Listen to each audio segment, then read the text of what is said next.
నకిలీ మద్యం ఫ్యాక్టరీలు పెట్టింది చంద్రబాబు నాయుడు గారి మనుషులు. నకిలీ మద్యాన్ని తయారు చేసి తమ మాఫియాలో భాగమైన ప్రైవేట్ లిక్కర్ షాపులకు సరఫరా చేసింది చంద్రబాబు నాయుడు గారి మనుషులు. అక్కడే కాదు, తమ వారు నడిపే బెల్ట్ షాపులకు సప్లై చేసేది కూడా చంద్రబాబు నాయుడు గారి మనుషులు. అమ్మేది కూడా చంద్రబాబు నాయుడు గారికి సంబంధించిన నాయకులు, కార్యకర్తలు. కానీ ఏమైనా దొరికితే మాత్రం మాకేం సంబంధం లేదు, పక్క పార్టీ వాళ్ళ మీద దోసేస్తాం మనం. చాలా సింపుల్ గా ఎస్కేపిజం అన్నమాట ఇది. ఇంకో గమ్మత్తైన విషయం ఏంటంటే, లిక్కర్ అమ్మేటప్పుడు ఆ క్యూఆర్ కోడ్ స్కాన్, అది కూడా ఇందాక మనం మాట్లాడుకున్నట్టు, ఎవరు స్కాన్ చేస్తారు ఆ క్యూఆర్ కోడ్? మొత్తం అంతా మీ మనుషులే, మీ పార్టీ వాళ్లే, మీ నాయకులే, మీ కార్యకర్తలు నడుపుతున్నారు. ఎవరు క్యూఆర్ కోడ్ స్కాన్ చేస్తారు?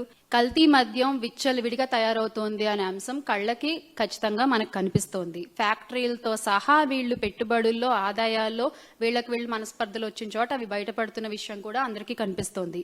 డిస్ట్రిబ్యూషన్ నెట్వర్క్ కనిపిస్తోంది, అమ్ముతున్నది కనిపిస్తోంది.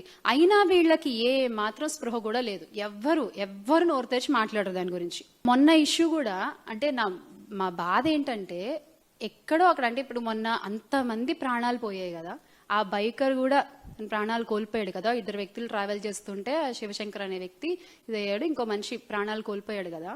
ఆ మద్యం గనక అవైలబుల్ గా లేకపోయి ఉంటే, ఆ టైంకి అక్కడ ఆ మద్యం కొనుగోలు చేయకుండా అతను మామూలుగా వెళ్ళుంటే అతను బతికేవాడు, ఆ 19 మంది ప్రయాణికులు బతికేవాడు. ఈ రోజున ఒక మాంసపు ముద్దల్లా ఉన్న ప్రయాణికులని ఒక డిఎన్ఏ టెస్టుల ద్వారా ఎవరిది ఏంటి అని చెప్పి వాళ్ళ కుటుంబ సభ్యులకి అప్పగిస్తున్నటువంటి పరిస్థితి. ఇంత విషాదకర ఘటన అవసరమా రాష్ట్రంలో మనకి? మీకు ఈ వీడియో బాగా నచ్చితే దయచేసి లైక్ చేసి సబ్స్క్రైబ్ చేయండి. ఈ 3 న్యూస్ లోకల్.